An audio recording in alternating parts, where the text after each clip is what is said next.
day 14. I don't have a fully formed thought today before starting this video, so I'm not really sure where it's going to take me. But I'll just share what's on my mind today. According to Jung Fuchs, splitting time system, this week is coding week, so I'm supposed to do coding this week.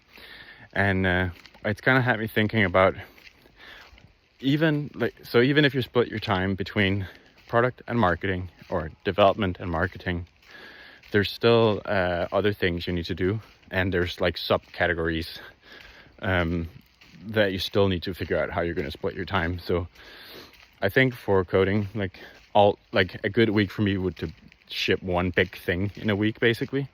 What I really don't want is carry things from one week until the next coding cycle, because I think that's going to just be hell.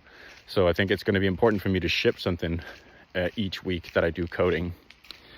But even with coding, there are like different things, like there are bugs that needs to get fixed. Speaking of Basecamp, 37 Signals and their rework podcast, they just had a great episode about this that I recommend checking out. I linked to it on Twitter, but it's the latest episode of the rework podcast. And there are like small features that people are asking for. And then the third thing is like kind of bigger swings. And so with Reform, I've started like kind of forming this big vision for it in my head that I'm kind of excited about, where I'll probably share more about it soon, but where it's not just about forms, but it's also about emails and automations and contacts, and just like a bigger toolkit for creating these workflows that are kind of happening around forms, because it's never just a form.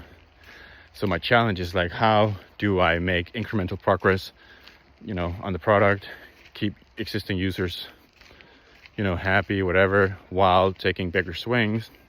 And maybe that's not even possible, like maybe existing users will just have to like use whatever's there now while I make bigger bets, But at the same time, it'd be nice if I could find a way to like still make those little quality of life improvements, fake bugs and stuff like that, while still like kind of making those bigger swings. I'm not sure it's possible, but it's something that's on my mind today that I'm trying to kind of like wrap my head around. So I'd actually be really curious to hear people's thoughts about this. Like, are you team just drop everything, just execute on the bigger thing, take big swings, don't worry about the little things? Or are you more like, no, gotta make those incremental improvements all the time, and then the bigger swings will have to wait? Or somewhere in the middle, where it's like, well, then you use 1 day a week for like housekeeping stuff, and the next 4 for bigger things. Yeah, I don't know. I'd be curious to hear if people have any thoughts on this. Yeah, let me know what you think about this. This is what's on my mind today as I'm strolling through the forest. See you tomorrow.